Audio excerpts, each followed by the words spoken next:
এত সুন্দর একটি কেক আপনারা বাসায় থাকা কিছু উপকরণ আর ওভেন না থাকলেও সমস্যা নাই, আমি গ্যাসের চুলায় বানিয়েছিলাম। আর কেক ডেকোরেশনে যেসব জিনিসপত্র লাগবে সেইগুলো ছাড়াই আপনারা এত সুন্দর কেক বানাতে পারবেন। তো দেরি না করে চলে আসুন রেসিপিতে। তো ফার্স্টে আমি এখানে 4 পাউন্ডের কেক বানিয়েছিলাম, তার জন্য 7টি ডিম নিয়েছি। তবে আপনারা 7টি ডিমের কথা শুনে ভিডিওটা স্কিপ করবেন না। আপনারা যদি কম কেক বানাতে চান, অল্প কেক, তাহলে 2টা ডিম নেবেন। মাপটা আমি আপনাদেরকে অবশ্যই বলে দেব। আমি বেশি করে বানিয়েছিলাম তাই 7টা ডিম নিয়েছি। তো ফার্স্টে আমি 7টা ডিম ভেঙে নিলাম। রুম টেম্পারেচারে থাকা ডিম, ফ্রিজে থাকলে 2 ঘন্টা আগে বের করে নেবেন। তো তারপরে আমি এই যে আস্তে আস্তে করে দেখতে পাচ্ছেন কুসুমগুলো তুলে রাখছি। সাদা অংশ আর কুসুমটা আলাদা রাখতে হবে। এই যে আমি কুসুমগুলো সব তুলে নিয়েছি। তারপর এখানে আমি একটা ইলেকট্রিক বিটার নিয়েছিলাম, সেটা দিয়ে ফর্ম করে নিলাম ডিম। আপনাদের বাড়িতে যদি ইলেকট্রিক বিটার না থাকে হাত দিয়ে মিক্স করবেন, এতে অনেক সময় লাগে, তাই আমি ইলেকট্রিক বিটার ইউজ করেছি। তো তারপরে এখানে আমি ওই যে দেখতেই পাচ্ছেন চায়ের কাপ, ওই চায়ের কাপ দিয়ে মেপে 3 কাপ পরিমাণের চিনি দিয়ে নিয়েছি।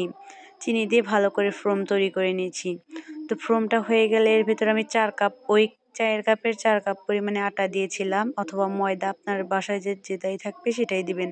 তো তারপরে 2 চা চামচ পরিমাণে বেকিং পাউডার, 1 চিমটি লবণ দিয়েছিলাম, আর সামান্য একটু তেলও দিয়েছিলাম। তো মাপটা এরকমই থাকবে।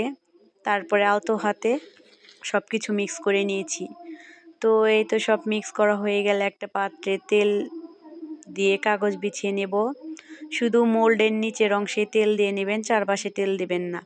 তো তারপরে যে একটা বড় পাতিলে আমি কেক ঢেকে রেখে 1 ঘন্টা কুক করে নিয়েছি। তো তারপরে এই যে আমার কেকটা কতটা পরিমাণে সফট হয়েছে আপনারা দেখতেই পাচ্ছেন। তারপরে আমি কেকের ওইখান থেকে কিছু পরিমাণের কেকের গুঁড়া নিয়েছিলাম ডেকোরেশনের জন্য। ওই গুঁড়ার ভেতর আমি এখন ফুড কালার ইউজ করেছি। আপনারা চাইলে যে কোনো কালার ইউজ করতে পারেন। আমার কাছে নীল কালার ছিল তাই নীল কালার ব্যবহার করেছি। তো এটা দেওয়া হয়ে গেলে এখন আমি ক্রিম বানাবো।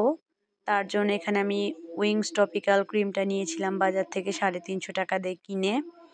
তো এটা আমি এখন এই যে বিট করে নিয়েছি। এই ক্রিমটা কিভাবে বানাতে হয় সেটা আমি আপনাদেরকে বলে দিচ্ছি অন্য একটা ভিডিওতে। আপনারা যদি ক্রিম বানানোর ফুল প্রসেসিং চান তাহলে আমাকে কমেন্টে বলবেন।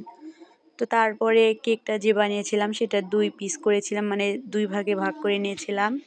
2 ভাগে ভাগ করার পর এখানে আমি চিনি সিরাপ দিয়ে নিয়েছিলাম, অর্থাৎ চিনি আর পানি গুলে নিয়েছিলাম। সেই পানিটা অনেক পরিমাণের এই কেকের ভিতর দিয়ে দিয়েছি। দেওয়া হয়ে গেলে এখানে ক্রিম দিয়ে ভালো করে আমি ফিনিশিং করে নিচ্ছি। নেওয়া হয়ে গেলে এখন আর একটা পার্ট যে ছিল সেটাও আমি দিয়ে দিলাম। এই 2টা পার্ট ভালোভাবে দিয়ে দেওয়া হয়ে গেলে এখন যেগুলো অবশিষ্ট ক্রিম ছিল সেগুলো দিয়ে ভালোভাবে ডেকোরেশন করে নেব।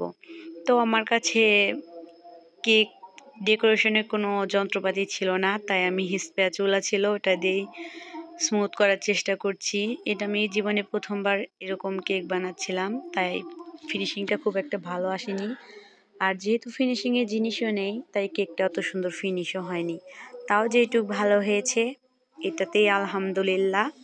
তো তারপরে সেই কেকের গুঁড়োগুলো চারপাশে ছিটিয়ে দিলাম, আর মাঝখান দিয়ে একটু চকোবিন দিয়ে দিলাম, আর একটা কাঁচা ফুল দিয়ে দিয়েছিলাম। এই তো দেখতেই পাচ্ছেন কত সুন্দর কেক।